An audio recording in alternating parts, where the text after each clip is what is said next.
kita punya daftar inventari masalah, kemudian kita punya apa tadi IKP, indeks kerawanan. Lah tahapan ini juga termasuk kategori ada kerawanan-kerawanannya yang muncul potensi sengketa tadi gitu Mas. Si Jiloro telu tutup jendelane.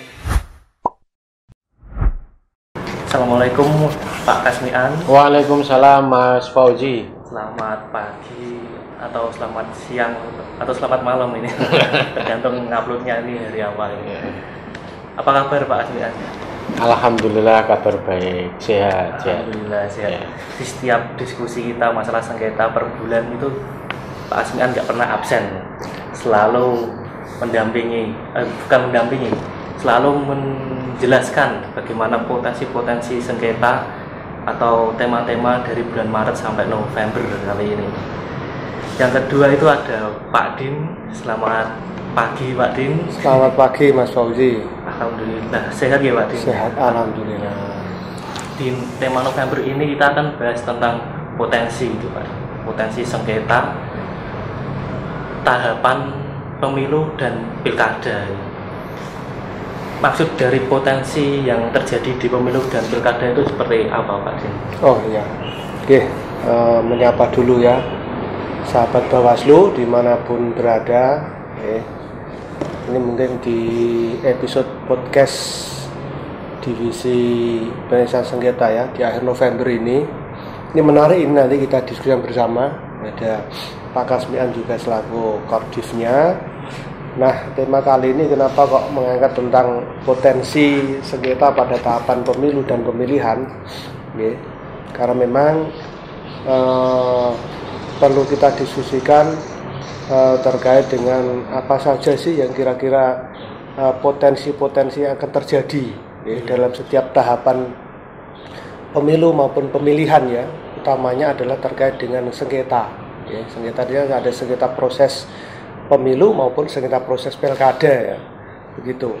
Jadi kita akan tahu secara keseluruhan dari tahapan-tahapan apa saja yang ada potensi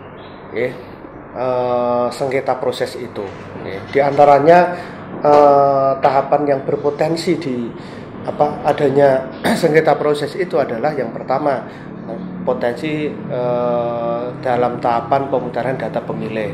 Nah, ini juga perlu nanti kita kaji ini apa kira-kira yang berpotensi kok bisa pengajuan sengketa proses ke Bawaslu gitu kan. Nah, ini satu. Yang kedua DP daftar pemilih sementara sampai ke DJT. Iya, mulai DPS sampai ke DJT ini berpotensi. Nah, nanti kan kita kaji satu persatu ini. Yang kedua ada pendaftaran calon, pendaftaran calon. Ada tahapan sebelum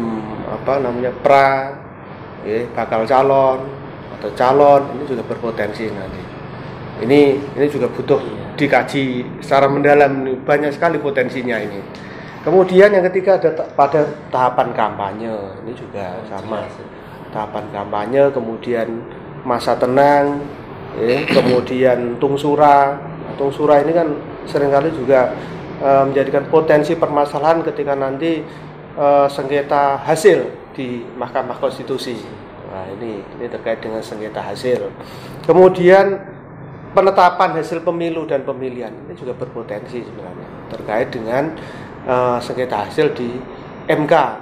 Karena kalau sengketa proses itu di Bawaslu, kalau sengketa hasil baik pemilu maupun pemilihan nanti di Mahkamah Konstitusi. Yang perlu kita diskusikan dari setiap tahapan itu potensinya apa. Kemudian yang kedua, ini adalah memberikan gambaran secara menyeluruh terhadap potensi sengketa dalam tahapan pemilu maupun pemilihan. Proses yang menjadi kewenangan Bawaslu itu apa? Ya kan? Proses yang menjadi kewenangan di Mahkamah Konstitusi apa? Terkait dengan dua tahapan pemilu maupun pemilihan ini. Ini paling tidak diskusi kita saat ini dengan nanti Pak Kordif. Nanti akan kita urai satu persatu gitu ya Mas Fauzi, sehingga masyarakat publik mengetahui, usaha pemilu tahu nanti potensi yang bisa digunakan untuk mengajukan sengketa itu pada saat apa saja itu. Tapi ini bukan ngajari peserta pemilu untuk bersengketa ya. Iya. Yang pertama tadi ada tahap pemutakhiran daftar pemilih. Ya. Bagaimana potensinya Pak Kas di tahapan pemutakhiran daftar pemilih tadi Pak Kas? Terima kasih. Sebelum ke sana perlu saya sampaikan kepada publik bahwa kegiatan terkait dengan sosialisasi mengenai potensi-potensi yang memungkinkan untuk terjadi dalam pelaksanaan tahapan pemilu maupun pemilihan atau pilkada.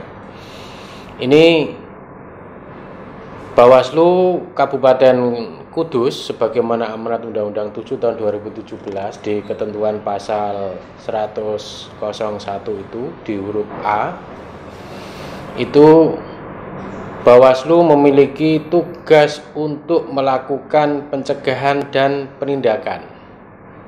Terkait apa? Terkait dengan potensi terjadinya pelanggaran pemilu, kemudian terkait dengan potensi terjadinya sengketa proses pemilu. Nah, dalam kesempatan kegiatan podcast kita pada saat ini kita bukan berarti mengajari kepada calon peserta pemilu, kan belum kan?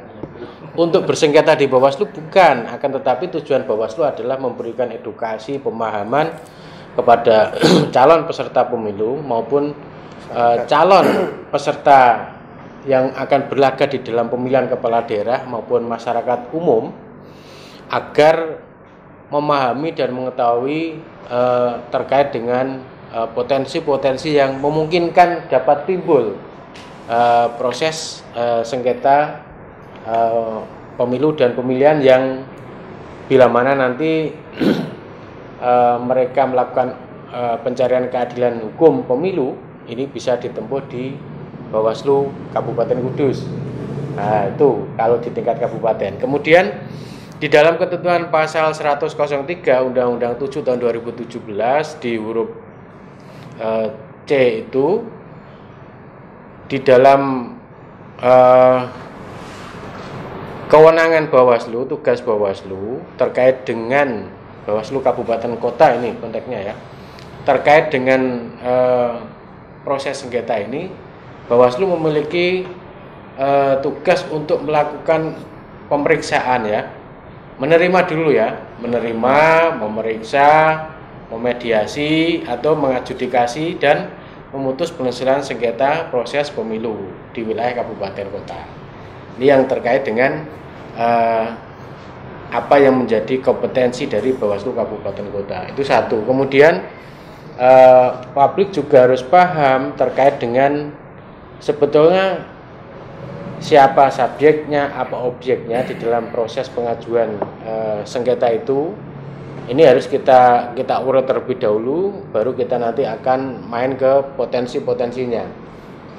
Jadi sebagai subjek dalam perkara permohonan penyelesaian sengketa yang diajukan di tingkatan Bawaslu masing-masing, itu kalau kita ambil di proses pemilu, itu ada pasangan calon presiden, wakil presiden ya.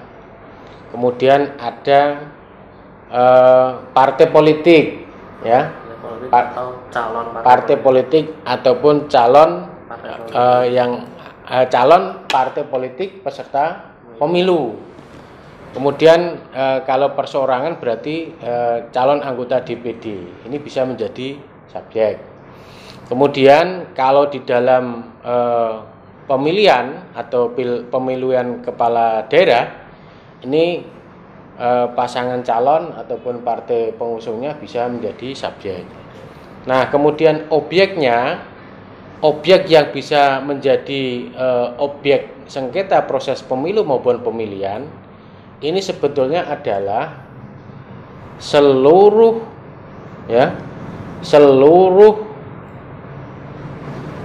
produk yang dikeluarkan oleh KPU ini sebetulnya bisa menjadi objek atas terjadinya sebuah sengketa, baik di sengketa proses pemilu maupun pemilihan. Di seluruh produk-produk hukum Ya, berupa putusan KPU, KPU provinsi, KPU kabupaten kota maupun berita acara. Nah, kalau kita di tingkat kabupaten kota berarti ya SK maupun berita acara itu bisa berpotensi untuk menjadi objek sengketa. Nah ini, cuman ada beberapa hal yang mana produk hukum yang dikeluarkan KPU itu tidak boleh dijadikan objek sengketa. Yang pertama, terkait keputusan KPU yang ada relevansinya dengan tindak lanjut, ya, tindak lanjut penanganan hasil pelanggaran administrasi itu sudah tidak boleh dijadikan objek sengketa. Kemudian keputusan KPU tentang tindak lanjut penanganan perkara pidana pemilu ataupun pemilihan itu juga tidak bisa dijadikan objek sengketa, ya. Itu kemudian ada pula terkait dengan keputusan KPU tentang rekapitulasi hasil pemilihan, hasil pemilihan suara, hasil pemilihan suara, ya, hasil pemungutan perolehan suara, dilihat ya. Keputusan KPU terkait dengan penetapan hasil perolehan suara, ya. Ini tidak bisa dijadikan objek sengketa proses pemilu di semua tingkatan Bawaslu. Karena tadi sudah disampaikan Pak Din, kalau terkait dengan hasil pemilu maupun hasil pemilihan ini bisanya menjadi objek yang bisa diajukan di kompetensi Mahkamah Konstitusi. Ya, itu. Kemudian terkait beberapa hal yang bisa menjadi timbul potensi sengketa, ini tadi sudah disampaikan. Yang pertama ada pemutakhiran daftar pemilih, ya. Pemutakhiran daftar pemilih ini memang sebetulnya sebuah persoalan yang sangat krusial pada setiap event pelaksanaan pemilu maupun pemilihan. Ya, ini bisa berpotensi karena biasanya, ya, alasan terkait akurasi daftar pemilih ini biasanya nanti akan bisa terbawa, ya, kepada sengketa hasil saat diajukan di Mahkamah Konstitusi. Biasanya dalil-dalil yang ditulis oleh pemohon dalam pokok-pokok posita permohonan PHPU, ya, di Mahkamah Konstitusi itu biasanya menyangkut-nyangkut terkait dengan daftar pemilih. Oleh karena itu untuk memproteksi agar daftar pemilih itu tidak timbul potensi sengketa di proses ini, hendaknya setiap warga negara Republik Indonesia yang sudah memiliki hak pilih, ya, ini sebetulnya harus dan wajib untuk melakukan rekam eKTP dan memiliki KTP. Karena di dalam proses pendaftaran daftar pemilih itu yang menjadi dasar untuk bisa didaftar di dalam daftar pemilih setiap pemilu maupun pemilihan itu kan dasarnya ada KTP elektronik, ada surat keterangan dari desa ataupun kelurahan. Lah kalau dua-duanya tidak ada, ini kan dia bisa kehilangan hak suaranya, hak pilihnya, kan gitu. Cuman ya ada saja persoalan daftar pemilih itu ya selalu berpotensi bermasalah dalam setiap tahapan. Bahkan sampai mendekati pemungutan juga daftar pemilih ini masih banyak sekali. Makanya daftar pemilih kok selalu dimutakhirkan. Iya, harus. Apalagi saat tidak ada tahapan ini kan Bawaslu juga masih daftar pemilih berkelanjutan, ya. Dalam rangka pengawasan terhadap pemutakhiran daftar pemilih itu. Ya, oleh karena itu gini, daftar inventarisir masalah ini perlu dipetakan di awal sehingga indikasi-indikasi dugaan munculnya sebuah potensi, ya, sebuah potensi di dalam sengketa itu bisa terendus sedini mungkin. Jadi di Bawaslu itu kan ada program untuk penyusunan daftar inventarisir masalah, ya. Kemudian penyusunan indeks kerawanan pemilu, ya, atas pelaksanaan pemilu sebelumnya atau pemilihan kepala daerah sebelumnya. Ini juga bisa dijadikan cerminan Bawaslu semua tingkatan untuk melakukan proteksi atas terjadinya sengketa di tahapan proses pemilu maupun pemilihan di Bawaslu Kabupaten Lumajang. Mungkin itu. Untuk habis dari pemutahiran daftar pemilih kan sudah ada tahapan pendaftaran calon, ya Pak. Pendaftar calon, ya. Dalam tahapan pendaftaran calon ini bagaimana potensi sengketa yang terjadi di tahapan itu, Pak? Iya, Mas. Jadi tadi sudah banyak disampaikan Pak Kasmian tadi, ya. Terutamanya pemahaman tentang mana yang menjadi kewenangan Bawaslu dan mana yang menjadi kewenangan di MK, ya, tentang sengketa proses dan sengketa hasil. Tadi sudah jelas begitu. Nah, yang kedua ini terkait dengan potensi yang ada dalam tahapan pendaftaran calon. Agak serak ini suara saya ini. Boleh minum, Pak Din? Iya. Minum apa ini? Jangan diminum, maaf. Jadi yang pertama itu adalah tentang verifikasi administrasi syarat calon, dan syarat pencalonan begitu, ya. Ini kalau dalam pemilu misalkan syarat calon anggota legislatif, ya kan, itu nanti kan akan diverifikasi oleh KPU begitu. Nah, ketika verifikasi ini menurut calon ini sudah lengkap, kemudian oleh KPU ternyata tidak lengkap dan ada keputusan KPU terkait tidak lengkapnya data caleg misalkan. Nah, ini caleg melalui partainya ini kan bisa mengajukan sengketa proses ke Bawaslu. Ini juga satu potensi. Bahkan ini dalam tahapan bakal calon ini juga berpotensi sebenarnya. Sampai nanti ketika keputusan KPU atau ketetapan KPU terhadap daftar calon tetap, ya kan? Ada sebelum daftar calon tetap kan ada bakal calon, ya kan. Kemudian nanti diputuskan KPU kalau sudah memenuhi syarat nanti daftar calon tetap. Ini untuk legislatifnya. Jadi calon-calon yang berpotensi, ya, dieliminasi katakanlah secara administrasi, ya. Kalau dia merasa dan sudah mengumpulkan data tapi setelah di cross check kok ternyata tidak, ya kan. Nah, ini kan sebenarnya muncul potensi sebenarnya. Nah, kemana nanti larinya? Ya, akan ke Bawaslu kan ini. Kemudian ada juga terkait dengan syarat jumlah dan persebaran dukungan partai politik, ya kan? Partai politik baru. Nah, ini kan santri baru rame nih jelang pemilu 2024 kan. Partai-partai baru yang nantinya akan mengikuti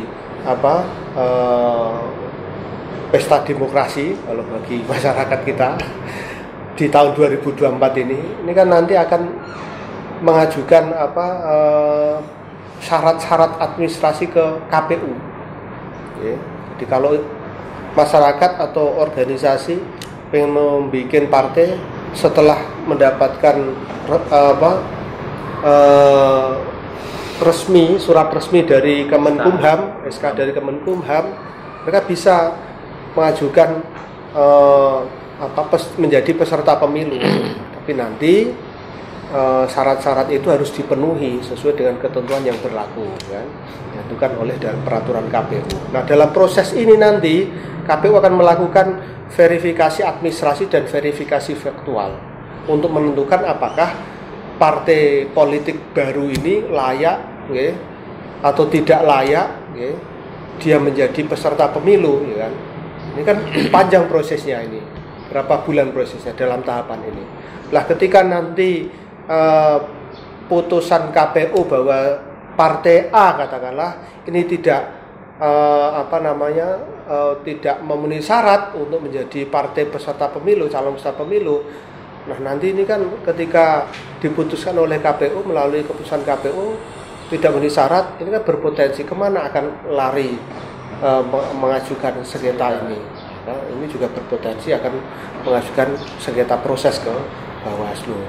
Kemudian juga terkait dengan pilkada misalkan, ya, syarat dukungan calon perseorangan di pilkada ini hampir sama. Ya, ketika syarat dukungan dinyatakan tidak sesuai dengan yang ditentukan oleh KPU memutuskan bahwa ini tidak bisa menjadi calon perseorangan, ini juga berpotensi. Nah, ini potensi-potensi dalam tahap pendaftaran calon baik pemilu maupun pemilihan. Ya. Jadi Mas Fauzi. Jadi di tahap pencalonan ini memang banyak sekali potensi ya, dari verifikasi administrasi, verifikasi faktual, betul, syarat sebaran dukungan, juga banyak sekali potensi-potensi yang akan muncul sengketa di situ. Apalagi ini prosesnya nanti kan panjang ya, terkait dengan bakal calon, kemudian ketetapan calon, ini kan panjang prosesnya. Sehingga apa yang perlu diantisipasi ya, peserta pemilu ketika mau mengajukan menjadi calon peserta pemilu, partai politik tadi, kalau pilkada itu calon contoh calon perseorangan tadi, ya memang secara administrasi harus betul-betul mengikuti tata aturan yang ada di peraturan KPU, sehingga ketika ada cross check data, verifikasi administrasi, faktual, bisa betul-betul sesuai dengan data yang diajukan, sehingga potensi itu bisa diminimalisir. Samanya Bawaslu ketika mengasihi di lapangan juga seperti tadi disampaikan Pak Kasmian, kita punya daftar inventari masalah, kemudian kita punya tadi IKP, indeks kerawanan. Lah, tahapan ini juga termasuk kategori ada kerawanan-kerawanannya yang muncul potensi sengketa tadi, gitu Mas. Nah, ini itu tadi di tahapan pendaftaran calon atau pendaftaran partai politik. Yang selanjutnya ini ada gue nambah lagi boleh Mas? Jadi gini, pada prinsipnya output dari proses sengketa yang ada di Bawaslu itu nanti ending putusannya itu ada dua ya, bisa final dan mengikat, ya bisa mengikat. Iya. Kalau penyelesaian sengketa proses pemilu antar peserta pemilu, ya, antara peserta pemilu dengan peserta pemilu itu nanti sifatnya final mengikat. Akan tetapi ketika nanti penyelesaian sengketa proses pemilu antara peserta pemilu dengan penyelenggara pemilu, dalam hal ini adalah KPU, itu ada beberapa hal yang putusannya nanti hanya mengikat. Karena setelah dilakukan proses adjudikasi di Bawaslu, ini peserta pemilu bisa memiliki upaya hukum, ya, yang diantaranya meliputi perkara verifikasi faktual partai politik calon peserta pemilu. Ini kan tahapan pendaftaran tadi ya. Nah, itu kemudian penetapan daftar calon tetap. Ini bisa dilakukan upaya hukum ya. Kemudian ada penetapan pasangan calon presiden dan wakil presiden ya. Itu bisa dilakukan upaya hukum. Itu. Kalau pemilu sama pilkada itu upaya hukumnya kemana Pak? Kalau pemilu itu kan kalau terkait dengan verifikasi faktual partai politik peserta pemilu, contoh ya, begitu di saat proses pendaftaran ada potensi sengketa, kemudian calon peserta pemilu atau calon partai politik, calon peserta pemilu ini merasa tidak puas dengan keputusan KPU, dia mengajukan proses sengketa di Bawaslu. Setelah diputus Bawaslu, ini sifatnya belum final mengikat. Dia bisa melakukan upaya hukum untuk mengajukan ke Mahkamah Agung. Untuk pendaftaran partai politik? Iya, terkait pendaftaran partai politik ya. Nah, itu bisa ke Mahkamah Agung. Kalau untuk pasangan calon di pilkada, Pak Asiman? Kalau pasangan calon di pilkada, ini upaya hukum yang bisa dilakukan partai politik atau gabungan partai politik yang ngusung. Nah, ini upaya hukumnya setelah dilakukan proses penyelesaian perkara sengketa di pemilihan kepala daerah, nanti bisa melakukan upaya hukum di Pengadilan Tinggi Tata Usaha Negara, Pengadilan Tinggi Tata Usaha Negara. Ya, kalau terkait dengan penetapan daftar calon tetap di tingkat kabupaten kota, ini berarti setelah ada upaya adjudikasi di Bawaslu, akan tetapi masih belum puas, itu bisa melakukan upaya hukum di Petun, ya, Pengadilan Tata Usaha Negara. Jadi ada pembeda antara pemilu dan pemilihan. Kalau pemilihan, upaya hukumnya langsung ke Pengadilan Tinggi Tata Usaha Negara. Kalau pemilu di tingkat kabupaten, ya, terkait dengan upaya hukum terkait persoalan penetapan daftar calon tetap, ini bisa ke Pengadilan Tata Usaha Negara. Berbeda kalau proses pendaftaran calon partai politik, calon peserta pemilu, karena ini kewenangannya adalah di tingkat pusat, berarti upaya hukum sesuai dengan tata perundang-undangan yang ada bisa ditempuh di Mahkamah Agung. Itu potensi pendaftaran peserta pemilu ini memang potensinya sangat kompleks ya. Ya, sangat kompleks dan harus dipahami oleh semuanya. Oleh karena itu kita melakukan sosialisasi edukasi ini. Untuk tahapan yang selanjutnya, Pak Asiman, tahapan kampanye, itu potensi-potensi yang terjadi sengketa itu di tahapan kampanye seperti apa? Oh, tahapan kampanye. Jadi kalau di tahapan kampanye ini kita harus memaknai bahwa kampanye itu tidak hanya kampanye dalam bentuk tertutup maupun terbuka saja. Karena potensi-potensi yang bisa memungkinkan timbulnya sengketa di tahapan kampanye ini ada juga terkait dengan dana kampanye. Iya. Ya, ada juga terkait dengan dana kampanye. Kemudian kalau terkait dengan pelaksanaan kampanye, ini juga ada timbul potensi-potensi yang bisa menjadi objek sengketa. Nah, kalau terkait dengan dana kampanye, ini perlu diketahui oleh calon partai politik peserta pemilu maupun calon, ya, peserta pemilihan kepala daerah, ya, bahwa persoalan-persoalan mengenai dana kampanye ini bisa menjadikan diskualifikasi dalam keikutsertaan di pemilu maupun di pemilihan kepala daerah. Jadi sesuai dengan ketentuan pasal 74 Undang-Undang 10 tahun 2016, itu bila mana di dalam proses penyelenggaraan pemilihan kepala daerah, pasangan calon itu tidak menyerahkan atau tidak melaporkan LADK, LPSDK maupun LPPDK secara patut tepat waktu yang telah diberikan oleh KPU, ini bisa dilakukan diskualifikasi. Kan kasihan.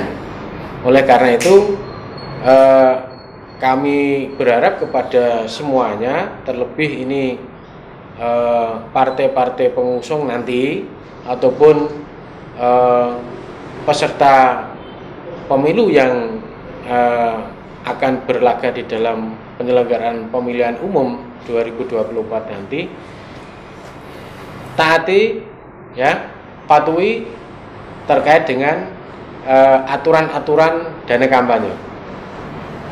Karena bila mana masih ada kejanggalan-kejanggalan dalam proses pengisian, ya, pemasukan angka-angka di dalam form laporan dana kampanye itu peserta pemilu ataupun peserta pemilihan ataupun partai politik itu diberi keluasaan waktu oleh KPU selaku penyelenggara teknis untuk melakukan konsultasi di awal.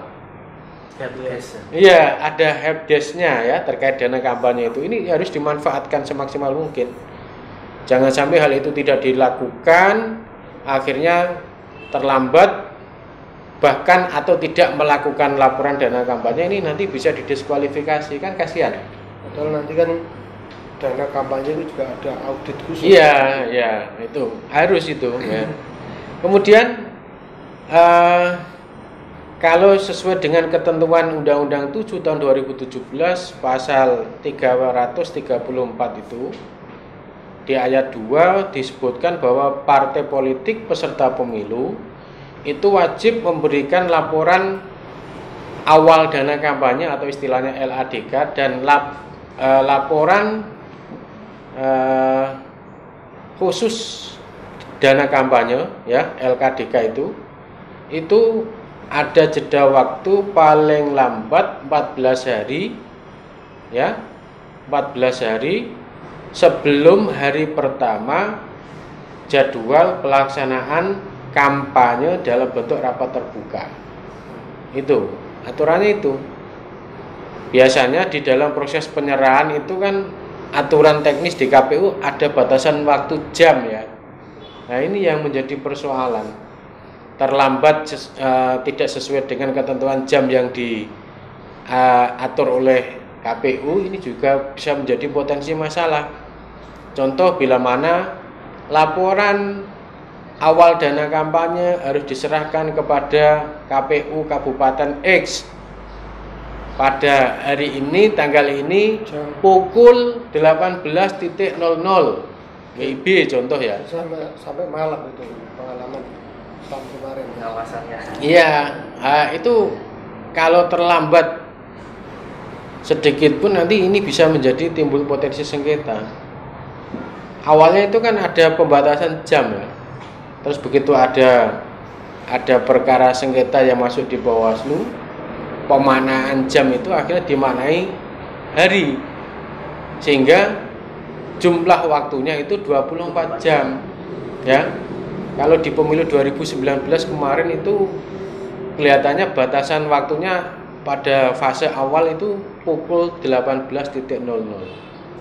Akhirnya ada proses sengketa 18.00 itu dimaknai pukul 24.00. Artinya meskipun terlewat dari pukul 18.00 itu masih dalam hitungan hari. Sehingga saat ada proses sengketa di Bawaslu RI ya, itu calon partai politik, calon peserta pemilu itu permohonannya dikabulkan di proses adjudikasi di Bawaslu. Karena pemanaan hari itu ya jamnya ya 24 jam. Nah, gitu, bukan pukul 18. Hanya pengawasannya juga sampai iya. jam 00. Mentoknya harus pukul 00 itu. KPU menerima juga Nah, sampai ini- 00. Ini Dan kadang-kadang realitasnya peserta pemilu itu datangnya di akhir. yang paling krusial ini ya pengurus-pengurus partai politik itulah harus sungguh-sungguh, jangan hanya LO saja yang dijadikan kambing hitam untuk proses-proses itu. Jangan disalahkan dalam sebagainya. Artinya sebelumnya itu harus disiapkan sedini mungkin ya, sehingga tidak muncul potensi-potensi sengketa. Itu terkait dengan partai politik calon peserta pemilu. Kalau terkait dengan DPD, ini berarti dia menyerahkan LADK-nya di tahapan kampanye itu kepada KPU RI langsung, tapi lewat KPU provinsi. Iya, kalau DPD ya. Kalau pasangan calon presiden wakil presiden, karena ini tingkat pusat kewenangannya, berarti dia menyerahkan ke KPU ya, KPU pusat. Ke KPU pusat, batasan waktunya adalah 14 hari setelah ditetapkan jadi pasangan calon. maksimal. Jadi sebelum 14 hari harus. Cuma selama ini kalau terkait dengan pasangan calon itu dalam catatan penyelesaian sengketa di Bawaslu itu belum ada proses sengketa proses ya pemilu itu. Yang terjadi banyak itu ada tahapan-tahapan pemilihan umum anggota legislatif ya. Kalau yang pemilihan umum presiden wakil presiden itu sampai saat ini belum muncul ya sengketa prosesnya. Nah, sengketa hasilnya ada. Nah, kalau ya banyak yang rawan tadi ya saat calon legislatif. Yeah. Ya, saat pemilu calon legislatif itu. Ya, ini cerita pengalaman pada saat pemilu 2019 yang lalu.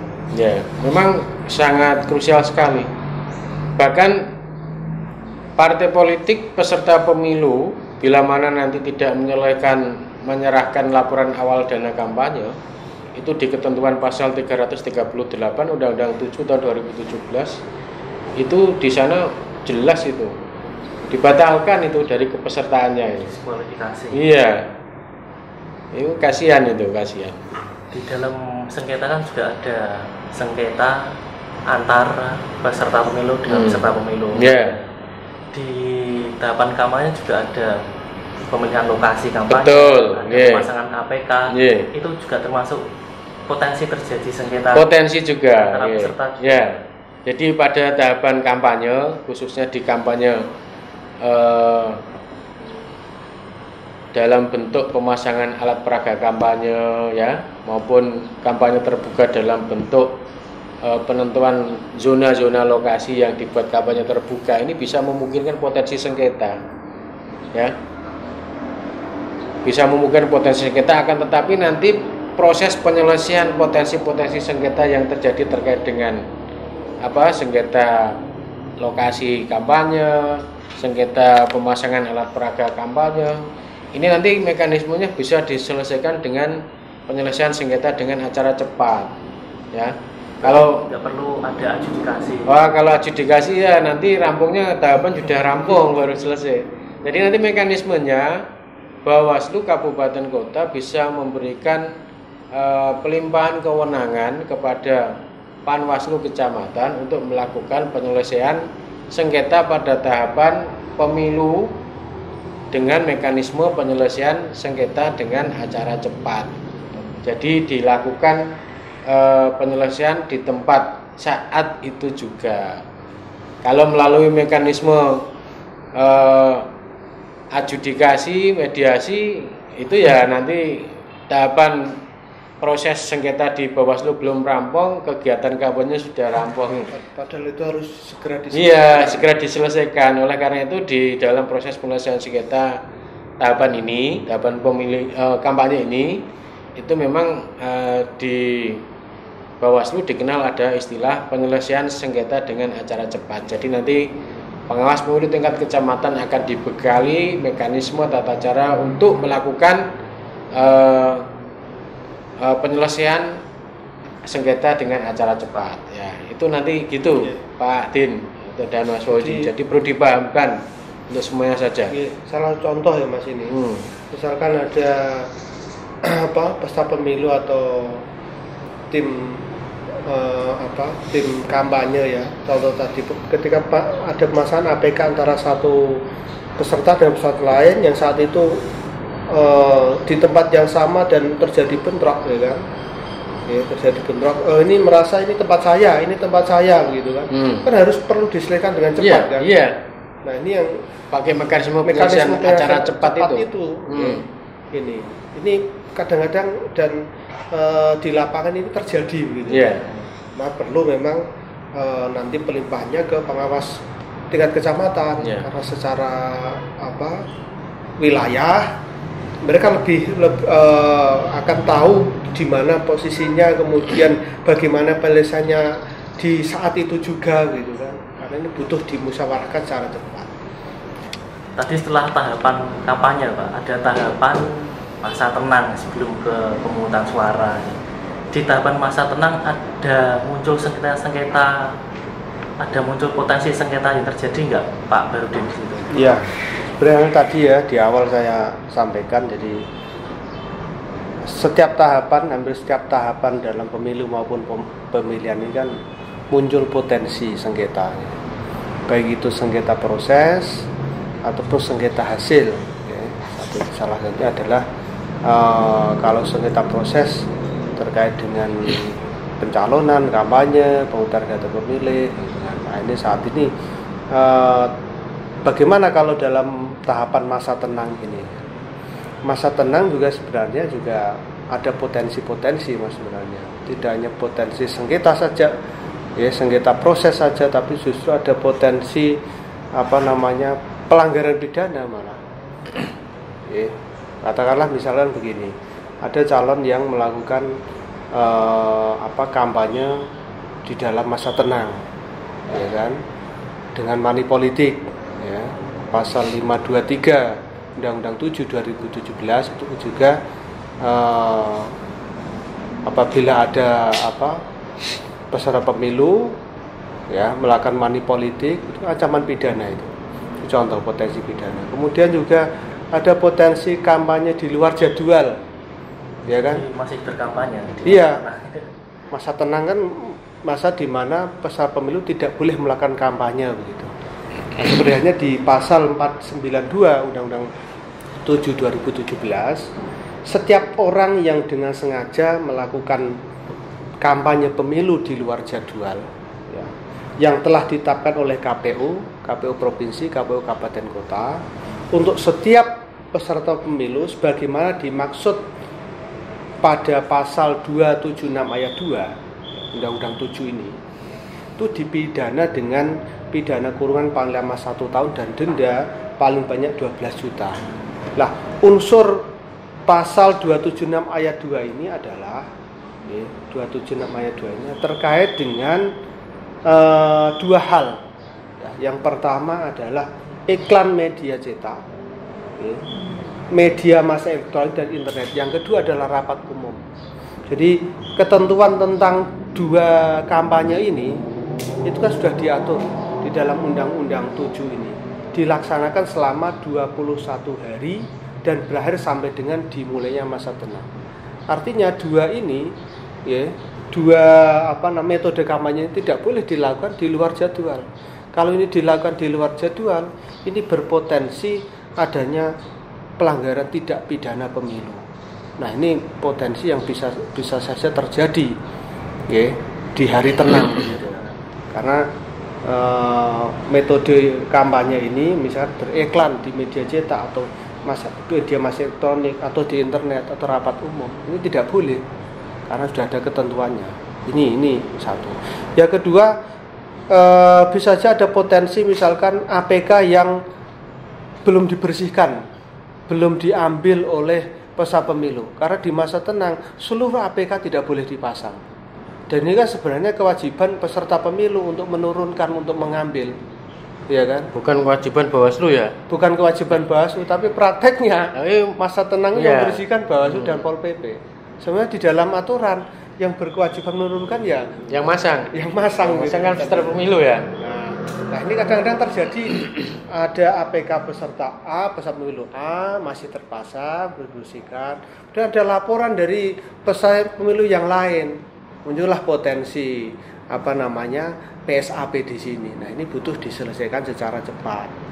Ya, hampir mirip sama tahapan kampanye tadi. Iya betul. Ya, pemasangan APK yang diselesaikan dengan acara cepat. Iya. Dan saat itu juga karena memang ini juga masa tenang, itu seluruh APK harus diturunkan. Ya kita sebagai pengawas pemilu, berkoordinasi dengan Satpol PP dan sebagainya dan KPU jajarannya, ya kita bersihkan. Paling tidak dalam PSAP ini antar kedua belah pihak itu sudah sinkron begitu loh. Ada win-win solutionnya begitu. APK sudah bersih, kemudian yang melaporkan juga merasa bahwa laporan saya sudah ditindaklanjuti ini oleh Bawaslu kan begitu. Ini adalah PSAP seperti itu. Jadi ada diselesaikan secara cepat lah begitu. Nah ini kemudian juga ada lagi misalkan tim kampanye yang menggelar pertemuan ya, di berbagai tempat misalkan di masa tenang ya. Ini tadi bisa berpotensi terhadap pidana pemilu tadi karena di luar jadwal. Laporan dari peserta pemilu yang lain dilaporkan ke Bawaslu, kemudian ini terjadi di hari tenang, ini harus segera diselesaikan. Okay. Paling tidak hasilnya nanti adalah upaya pencegahan Bawaslu supaya pelanggaran ini tidak terjadi. Nah, ini Mas, dalam proses potensi ada di tahapan masa tenang. Saya kira itu. Pak Kasmian ada tambahan di potensi sengketa masa tenang? Memang di saat masa tenang ini sebetulnya ranah-ranah pelanggaran ini bisa berbau menjadi letupan potensi sengketa. Iya. Jadi memang harus jeli antara penyelenggara pemilu ataupun pengawas pemilu. Ini harus jeli bisa membedakan mana yang menjadi ranah pelanggaran, mana yang bisa diakomodir untuk menjadi ranah penyelesaian sengketa. Itu harus jeli semuanya. Kemudian partai politik juga harus bisa memposisikan diri lah, karena kita semua tujuan untuk menciptakan pemilu yang adil, bermartabat itu kan harus didukung oleh semua komponen, karena semua itu harus kita sungguh bareng. Enggak cuma dari tanggung jawab penyelenggara. Oh enggak, salah kalau hanya tanggung jawab penyelenggara itu. Karena nanti kedepannya bermartabatnya pemilu itu kan terpilihnya person atau perseorangan yang memang benar-benar kredibel kan. Kalau diproses aja sudah tidak kredibel, bagaimana bisa memilih pemimpin yang kredibel? Iya, berdampak di ya. Selanjutnya Pak, untuk di tahapan pemungutan suara. Iya. Pemungutan suara ini juga ada letupan-letupan sengketa enggak Pak? Potensi sengketa yang terjadi Pak Kasmian. Kalau di masa pelaksanaan pemungutan suara, ini biasanya hal-hal yang berpotensi terjadi sengketa ini terkait dengan beberapa pokok persoalan. Yang pertama terkait dengan pengenaan atribut, ya. Contoh, saksi partai tertentu yang mendapat mandat dari partai politik ini dalam pemilu, atau mendapat mandat dari gabungan partai politik atau pasangan calon dalam pilkada, menjadi saksi di TPS X. Contoh, dia entah sengaja ataupun tidak dalam melakukan tugas memakai atribut, ya. Ini bisa menimbulkan potensi sengketa. Tentunya saksi yang lain di dalam tempat pemungutan suara ini akan komplain. Ini potensi sengketa kan? Komplain ini kan bentuk potensi sengketa karena dia merasa tidak diperlakukan sama kan. Padahal ketentuannya memang kalau di lokasi tempat pemungutan suara ini kan memang tidak boleh menggunakan atribut-atribut tertentu kan, sehingga pola-pola penyelesaian ketika terjadi hal seperti itu harus diselesaikan dengan acara cepat. Siapa yang melakukan? Ya tentunya di lokasi TPS itu ada pengawas TPS atas komando dari pengawas desa ataupun kelurahan. Segera saat itu pula harus diselesaikan. Ya intinya kan tetap dia nanti kan melepas, kan gitu tuh. Jadi memang pakai baju Pak kalau ya disuruh balik dulu, ganti baju yang tidak mencerminkan atribut, ya, atribut peserta pemilu tertentu ataupun calon tertentu itu harus dipahami semuanya itu, karena terkadang ya namanya orang banyak itu gimana itu. Kemudian ada APK yang masih terpasang ya di dekat lokasi. Ini tadi disampaikan Pak Barudin ya, padahal itu kan pada saat masa tenang semua atribut alat peraga kampanye harus bersih. wajibnya untuk membersihkan adalah yang masang, dalam hal ini adalah partai politik. Tapi kebanyakan biasanya yang masang itu lalai untuk membersihkan dengan dalih ya faktor-faktor lain lah ya. Tapi kalau memang saat masa pemungutan suara di dekat lokasi TPS atau bahkan di TPS itu ada gambar-gambar peserta pemilu tertentu, itu bisa memungkinkan potensi sengketa, dan itu harus dilakukan penyelesaian dengan acara cepat. Itu jadi antara pengawas pemilu maupun KPPS yang bertugas di TPS tersebut ini harus saling melengkapi untuk melakukan pencegahan, proteksi beberapa indikasi-indikasi potensi sengketa ataupun pelanggaran yang terjadi di dalam saat tahapan pemungutan penghitungan suara di TPS itu. Si Jiloro telu tutup jendelane.